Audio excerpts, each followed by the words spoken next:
Some parents do everything in their power to mitigate screen harms at home, but then their children go to school and they experience hours of screen time in the guise of educational technology, or EdTech.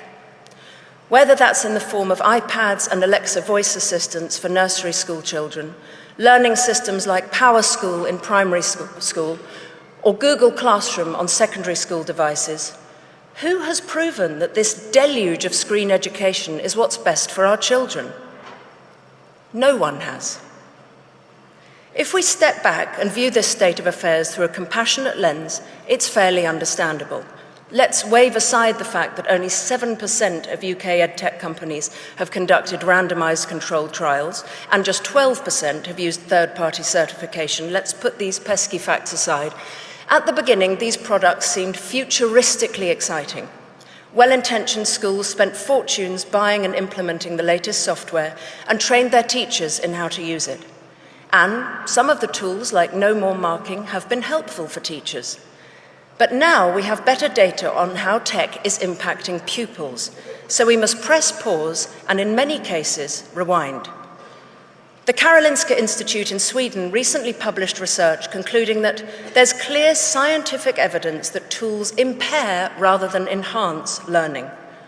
Sweden has taken note and been the first country to kick tech out of the classroom, reinvesting in books, paper, and pens.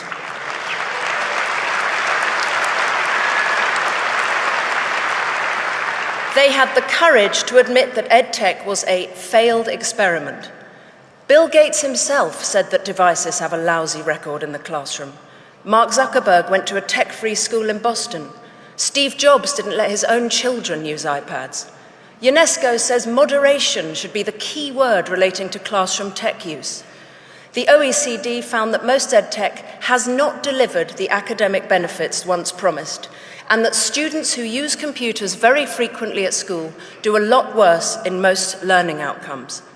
Global test scores in maths, science, and reading are plummeting.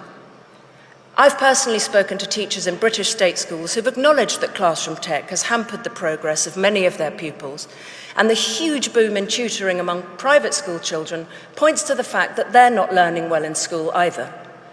So why are we getting so overexcited about EdTech here in Britain? Why are we outsourcing executive function skills to a computer? Why are we allowing exam boards to take every subject online by 2030? All the emerging research should generate a pulling up of the drawbridge rather than the open-armed embrace that we're seeing.